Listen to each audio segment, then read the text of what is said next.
There is a mystery associated with the Orion constellation found in indigenous cultures all over the world that dates back to ancient Egypt. More specifically, if one does the research, they find that the Orion Nebula tends to be the areas of focus being pointed to. For example, the Mayans of Central America described the nebula within their three hearthstones creation myth.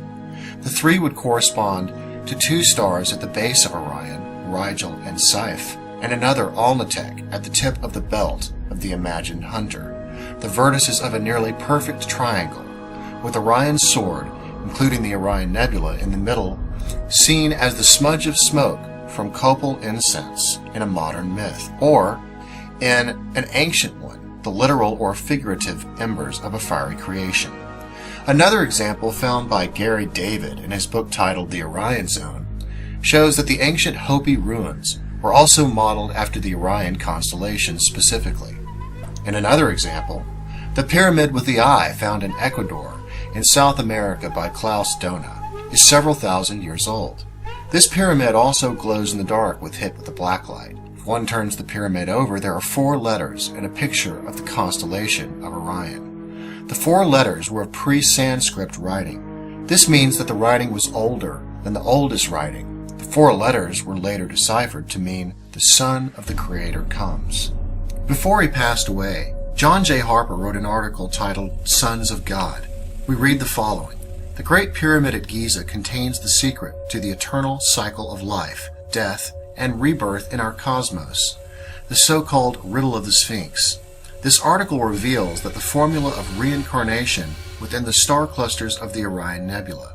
In fact, it is the same story of creation embodied in the design of crop circles, sacred sightstone megaliths, and the zodiac that speaks to our origins and destiny as a star-seeding civilization. Ultimately, we have rediscovered the secrets to reincarnation that were embedded in the Great Pyramid stones at Giza and the tombs in the Valley of the Kings.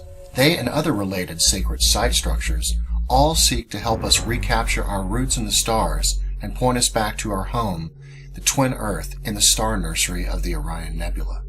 Egyptologist John Anthony West, in his book Serpent in the Sky, The High Wisdom of Ancient Egypt, looks into the riddle of the Sphinx with his symbolic insights into the Temple of Man at Luxor. In its crumbling ruins, we find carefully crafted stones harmonically calibrated to the sacred geometry of stars in our subtle energy chakra system, and thus our bones and blood are tuned to the music of the spheres by them to Orion Nebula. The Orion constellation is located in the same arm of the galaxy that our solar system is. There are some that believe that our sun actually comes from the Orion Nebula. Robert Odell published a book in 2003 titled The Orion Nebula, Where Stars Are Born. He notes that the Orion Nebula is the closest center of mass of star formation, a stellar nursery that reproduces the condition in which our sun was formed some 4.5 billion years ago.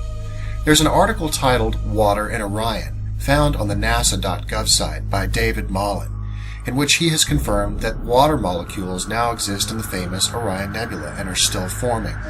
This is the water that composes comets, the oceans of the Earth, and even humans may have been created in a cloud like the Orion Nebula. The Herschel Space Observatory in 2011 found molecules of oxygen deep in the heart of the Orion Nebula. While individual atoms of oxygen are known to be relatively abundant, this is the first time that molecular oxygen, 2 oxygen atoms bonded together, has been found. The lack of detection of molecular oxygen has stumped astronomers for years, but now we find oxygen in the location close to the trapezium stars, located near the center of the Orion Nebula.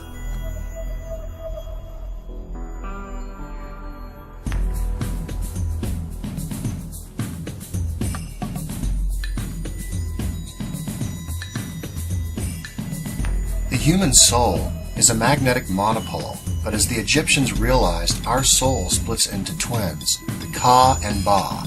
These 2 bipolar entities, however, must be restored to integrity, wholeness, here and now in order to open the stargates to our physical immortality. This is the meaning to what Jesus commanded in the Gospel of Thomas: make the 2 one again. He was speaking to the science of soul, Kabbalah.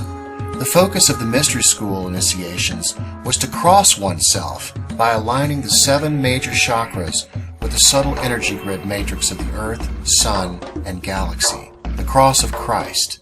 This then is the meaning to the second coming of the sons of God, Jesus, Osiris, Quetzalcoatl, and many other superstars in Era 2012.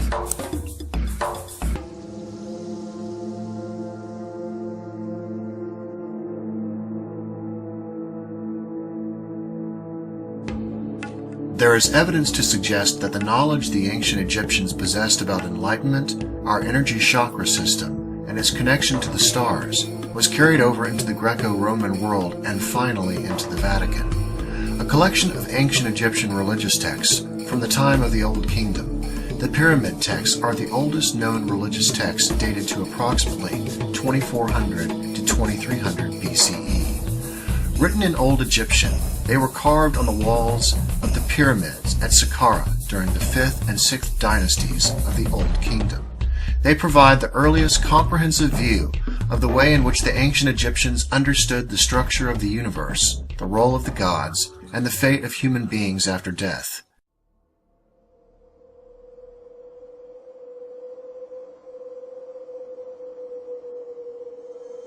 Isis was a goddess in ancient Egyptian religious beliefs, whose worship spread throughout the Greco-Roman world.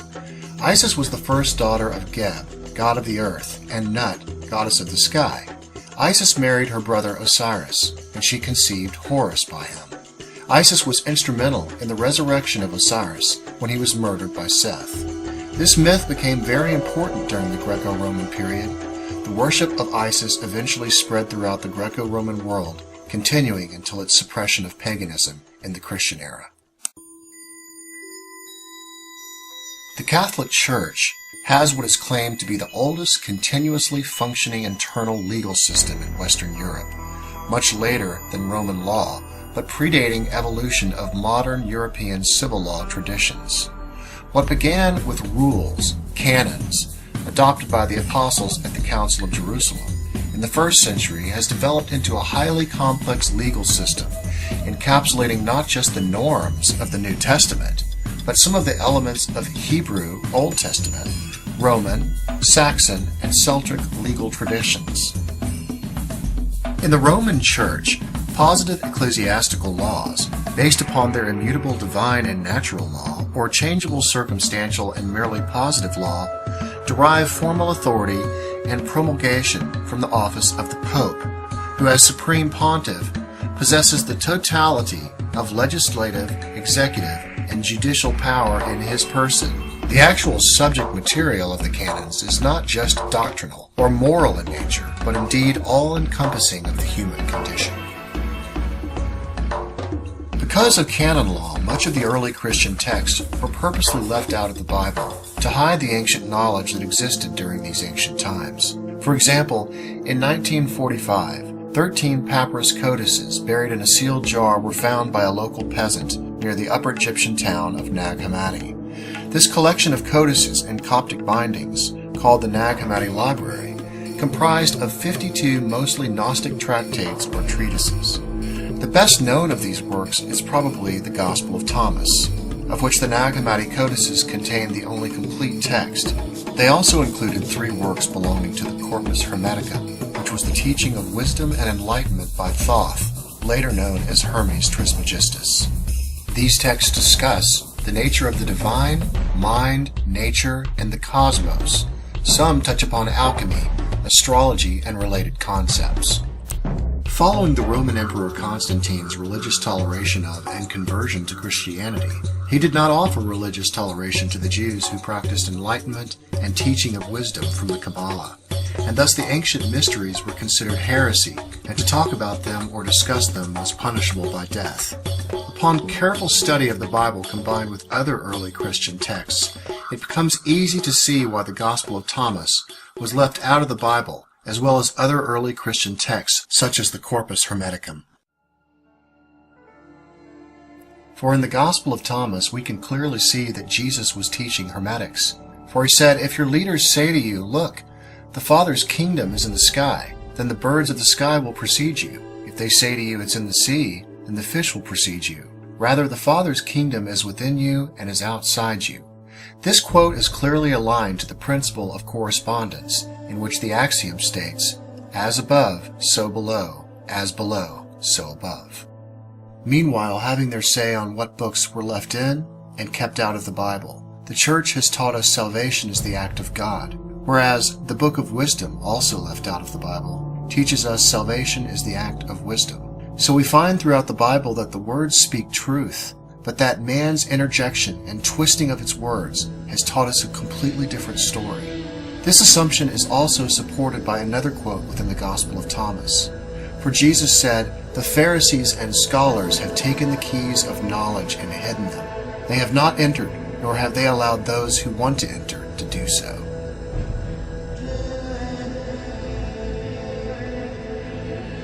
The representation of Jesus dying on the cross with his crown of thorns is to teach us how, with the proper steps of enlightenment, how we can also make the two one again and become one with the universe.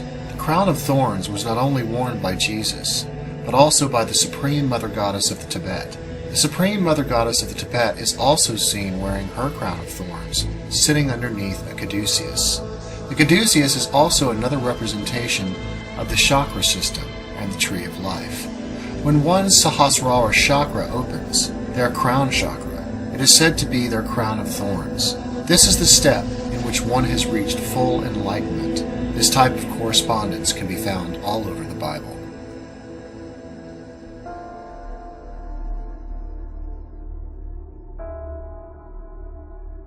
The next part of this presentation will prove to you that this ancient knowledge not only still exists in the Church, but that it has been suppressed and kept secret, contrary to the teachings of Jesus and other great teachers such as Thoth and Hermes Trismegistus, the teachers of wisdom, to keep control over the population for thousands of years.